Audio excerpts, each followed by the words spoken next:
Sa bagyo man o daluyong, di lulubog, di malulunod.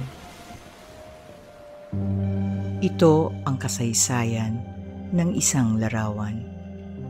Isang bayan, ang reyna ng mga puso at isipan.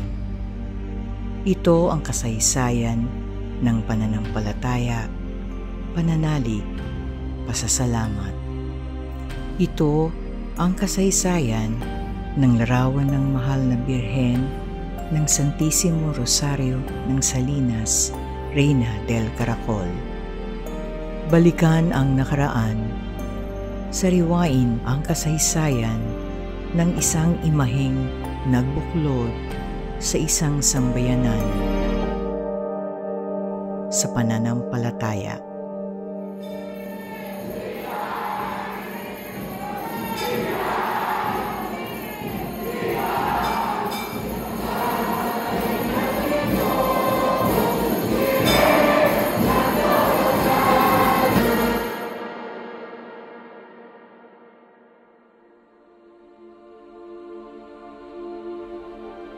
Ang nayo ng Salinas ay dating kabilang sa bayan ng Malabon na ngayon ay General Trias.